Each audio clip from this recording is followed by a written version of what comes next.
Okay, so here this one, right? Some guys on their job had this new worker coming, right? Nice female Christian lady, born again, sanctified, Holy Ghost filled, water baptized. And being polite to her, she wasn't too nice.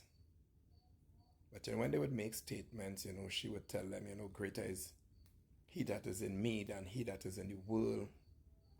And then when they ask her, how are you? She would tell them things like, I'm blessed and highly favored.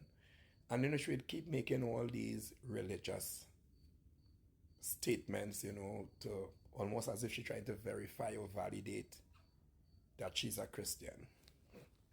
So they came between them and they made a bet. And the bet that they made was that one of them is going to get into her space. Now, mind you, she was married. And the handsomest of them all, he tried, and 2 months, nothing doing. You want to know the best body? He tried, and another 2 months, nothing doing. You want to know all the money? Tried. Money, nice car, it didn't work, nothing doing. Should be saying, depart from me, Satan. But the man that was the paper boy, he would be office cleaner, the office hand, he would be looking, and he realized what was the scene now, so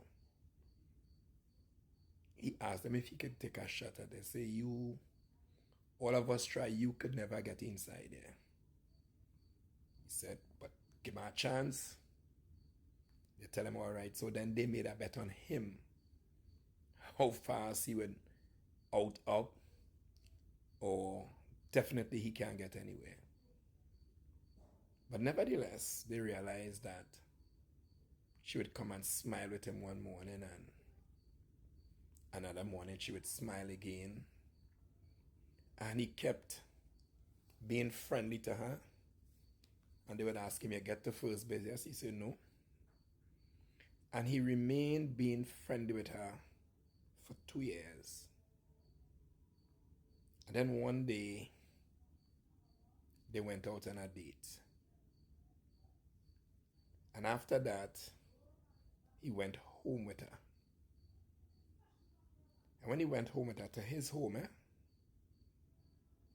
while she kept telling him, I'm married, I don't want to go this far. I'm married, and then eventually it happened. And when it happened, he looked at her and he asked her, do you see any horns on my head? She said no. She said, do you see a pitchfork? She said, anything you see that telling you that anything different with me?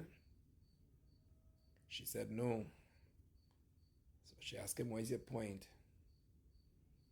He said, I just win a bet. She said, just win a bet? He said, yeah. She said, all the guys in the office, they bet me that I couldn't get with you.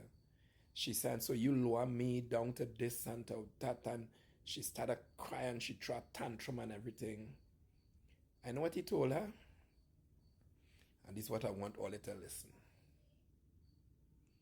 He said, when I go in at a conquest, when I want to get something, he said, I have learned that you must have patience and wait on the right time. He said, everything have a season. He said, all the time I was being your friend, you and your husband was going good. He said, but I wait for you and your husband to have a fallout. Not once, not twice.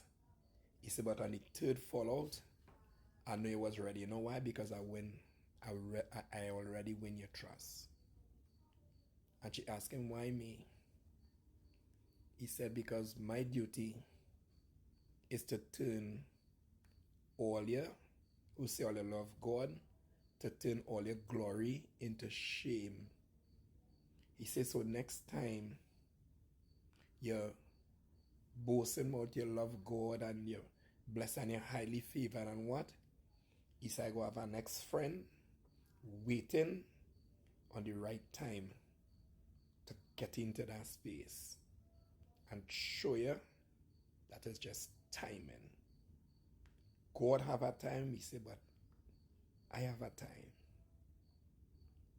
Now, I know you get the moral of the story by then, huh? You see, many people like to make boasts.